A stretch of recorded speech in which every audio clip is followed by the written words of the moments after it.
Since 2012, there's been a thing called the banter years, and for any younger people on the channel, it's the day that the Rangers then went into liquidation and died, and the banter years has been going on ever since, and even up to modern day. Chris Sutton, even today, when the meltdown is still going on at Ibrox, Chris Sutton is still having a dig at Chris There's Boyd. something about Chris and Kyogo. There's not I don't know. No, I mean there is. The reason he has to have Kyogo in is he's a big game player in the decisive You only games. play 4 of them.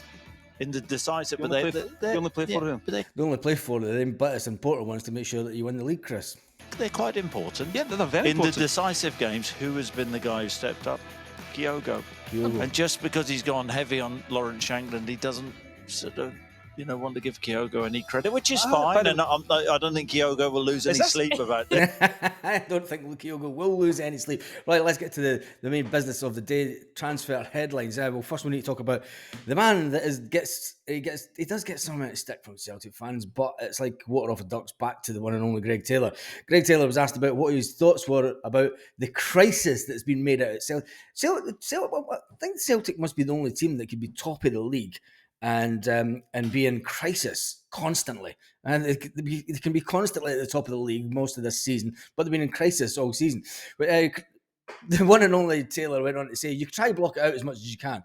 There's been a lot of it, of course, but the criticism could come especially, as I touched on, when you lose 2 games at this club, it's not good enough. We understand that point. We had to finish the 4 games we did strong, and we did. Greg Taylor was then asked about, do you think some of the new boys, the pennies dropped when it comes to win every game? That's that big game mentality. It's not a big game mentality. It's the big game. Every game's a big game when you're at Celtic. He said, yeah, probably that's one thing. You need to win, but you need to win in a certain style at Celtic. There are moments when in games we should probably, when we're not delivering in our performance, we've got a few results, but we haven't quite been hitting the levels we wanted to this season so far. But what we've got the points on the board, and the results and performances will keep coming to the end of the season. But I think there's more growth in this team. Hopefully, we can show that in the second part of the season, Greg Taylor. He was asked, it's an education of sorts, needing to win every game. He said, exactly, you've got to learn in difficult times. It's not easy. It's too easy to get caught up and sort of small things that go on. He says you have a bit of small success. We're halfway through the season, and that's what I touched on to the players. It's about mentality. As a Celtic player for big games, it's easy to get up for them. You know what it takes, and you know the demands, says Greg Taylor. He was then asked if he was a vocal member of the dressing room.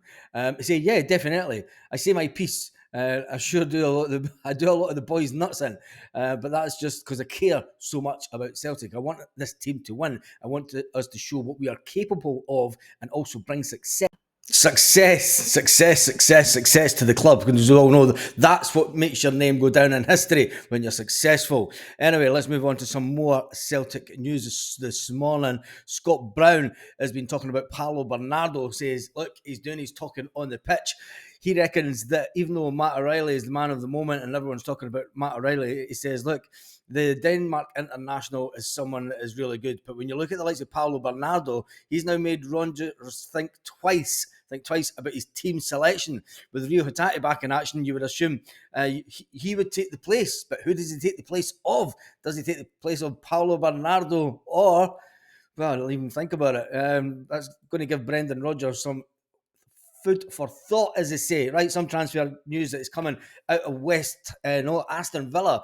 AstonVillaNews.co.uk is talking about Matt O'Reilly. And the headline is, Doctor shares if Celtic star Matt O'Reilly to pass medical amid Aston Villa West Ham transfer links. They've got a doctor in. Oh my God. He's not going to get sold, lads, unfortunately. So if any West Ham fans or Aston Villa fans are trying to find out a bit more information about Matt O'Reilly, he's not going to get sold at this window. So imagine getting a doctor in on your website. It says, we're delighted to welcome expert Dr. I don't really say that name. Our exclusive columnist. Oh, Jesus. Each week he'll be giving us his views on injury situations at Aston Villa, Celtic midfielder and Aston Villa and West Ham target Matt O'Reilly is unlikely to have any issues with passing his medical this month, according to the doctor. Fucking Doctor Who. Anyway, move on for that. There is one headline that's going around this morning that's quite funny. Also, Scott McKenna to Celtic at cut price potential. It looks like Celtic could land Scott McKenna for a cut price deal this January, with Nottingham Forest keen to avoid losing the defender for free. According to a report, the Scotland international is out of favour with the Premier League club and he's out of contract in the summer. At 27-year-old, he has been plying his trade at the City Ground since a move from Aberdeen in 2020. Earlier reports suggest that Brendan Rodgers would want to bring in the experienced defender as part of his winter window plans. What point did anyone say that we were looking for a defender during this transfer window? It's not a position that I don't think Celtic have openly spoken about. Is it the fact that we're going to get him in? And I've said this, I mean, people have their views on the player, but when we lose a player that is Scottish in the name of Turnbull this summer, we do need another Scottish player in just to make up the numbers for European football. Is it the fact that Brendan Rodgers knows what he can do and is a good player to get in just to make up the numbers for European football? Tell me your thoughts in the comments. Reports earlier this week suggested that Brendan Rodgers would target an experienced defender as part of this window to bolster his squad. If he has the target and they choose to pursue, they'll get him for a much lower fee than it's got Peter Lawwell written all over this one, isn't it? It's like go and get a player for next to nothing. Anyway, Greg Taylor accepts also the Celtic left-back transfer talk is part and parcel of being a Celtic player. The defender is like you said, my position, it's getting all around the world, this position is sought after. He says it's sought after. Greg Taylor was Celtic's candidate for player of the season last season in many people's eyes. And he did improve. You've got to admit, he did improve last season and the season before. When you think about Greg Taylor before then, everyone was wanting him out of the club. So the fact that Ange Postecoglou turned Greg Taylor's career around, at 26, he understands the nature of playing for a big club the size of Celtic. He says, when a name comes in, and it's getting, he says, it's breathing down your neck this January. He says, I've been there and I've done it. And he says, I'm still here. Anyway, because it's the same every transfer window, he says, since I've signed here, it's part of being part of a big club. Now, there is one headline I'm going to have to talk about this lot because it's unbelievable. It's, they're still going on about it. They're still going on about it. They're wanting they're wanting referees banned left, right, and center. No, should we even give them airtime? Nah, let's move on. Let's see if there's any other Celtic headlines kicking around this morning. Chris Sutton says, I'm going to read this one. When will Rio Dyson Maida be back from the Asia Cup? The Asia Cup totally explained on this one. This will be a good one.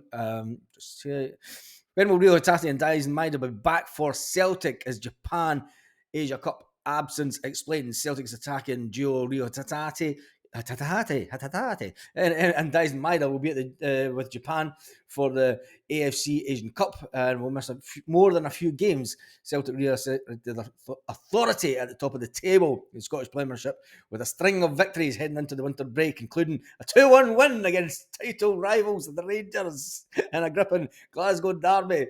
Back-to-back defeats with Kilmarnock and Hearts allowed the other lot to close the gap to within 5 points with 2 games in hand. But Brendan Rodgers' men have extended to 8 points.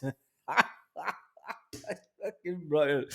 The influential pair, Dyson Maida and Rio Hatate, head to the 2023 Asia Cup. 2023? It's 2024. It actually says 2023 on this article.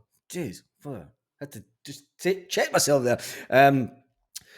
Kyogo Furuhashi was overlooked. He says, how many games will they miss? And so the first game in the Asia Cup for Japan is on the 14th of January. Japan play Vietnam.